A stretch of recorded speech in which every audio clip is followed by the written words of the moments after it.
Getting bigger arms is a problem for a lot of dedicated gym bros. I had the same problem. Both my biceps and my triceps were lacking, especially my triceps, and I was training them really hard, but they just wouldn't grow. Right now, my arms are one of my strong points. So how did I do this? Step 1.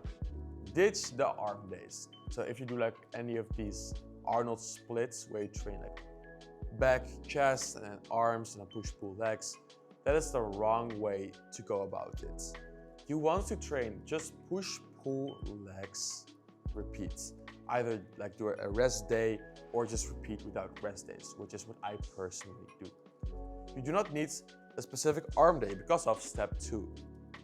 Focus on compounds for your back and your chest. When you are doing lat pull downs, when you are doing bench press, when you are doing dips, your arms get a lot of work to be done already. If you're then smart, you can look at it and say, I'm already kind of training my triceps on my push day. What if I subtract the tricep exercises, like the isolation tricep exercises, out of the push day, put it on a separate day. So let's say I do push-pull legs and then I do triceps, which I came up with that. So triceps and abs, I train them together.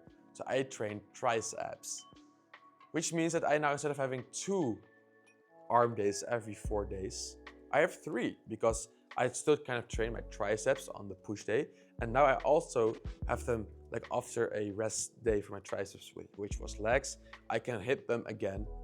And I have now 3 out of 4 days. If you're really dedicated, you could say, you know what, I'm going to do just back exercises on my pull, and I'm going to shovel the biceps over to a leg day. I have every day, I'm training something for my arms. So still do isolation exercises for your arms, but do them like on a separate day. I'll still train my back and my biceps at the same time, but chest and triceps, I train them separately. And just do like 2 exercises for the isolation. So there are people doing end deviation cable curl and incline dumbbell curl and the hammer curl and the preacher curl, and it's just too much bicep exercises and you actually lose muscle because you're overtraining yourself. I have 2 bicep exercises and 3 tricep exercises. So 5 exercises for my arms. If you would include the forearms, I have a forearm curl and a forearm extension. So basically I have 7 exercises for my entire arm area. Step 3 then is to train in the right rep range zones. So for the compounds, you are going to train in the 6 to 10 rep range zone. So go like even a bit heavier and a bit of a looser form. This is important, especially with back training. If you go with a little bit of a looser form, what happens is now your biceps can get more work. So yes, that means that your lats will get a little bit less activation. But if right now getting bigger arms is your priority, or arms are like your weak link, and because of your arms the rest of your body looks less attractive, maybe try to train with a bit of a looser form and pull a bit more out of your biceps. And then your biceps, you will see the difference. For isolation exercises, still don't go above 12 reps.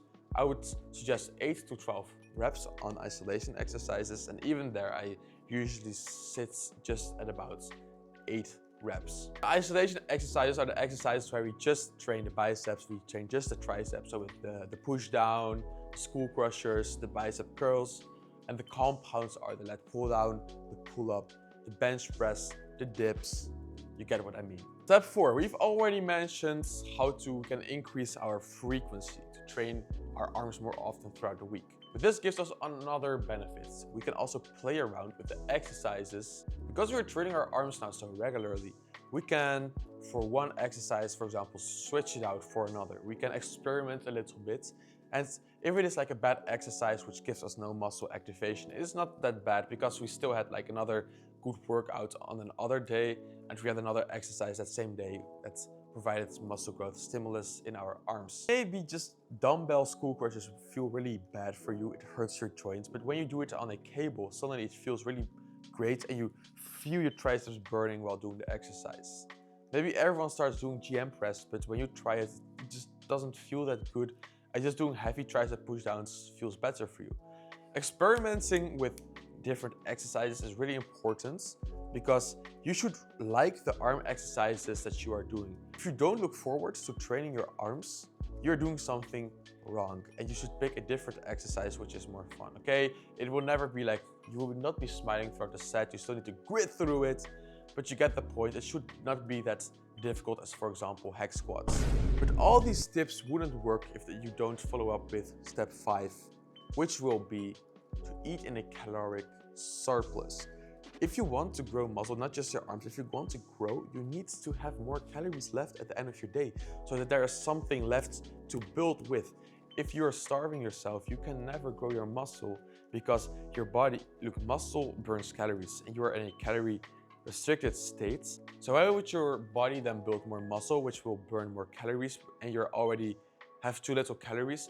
It doesn't make sense, and that is why you stay small and your arms stay small. So try to eat in a lean bulk. Do not dirty bulk, have a lot of extra calories. Just a few hundred calories above your maintenance level is sufficient to getting that extra edge on muscle growth. So that's everything that I did to getting huge arms at age 17 in less than 2 years of training. If you want like personal coaching from me and more in-depth, because of course you understand I keep some golden dust from me. I do not tell all the single tips and tricks here.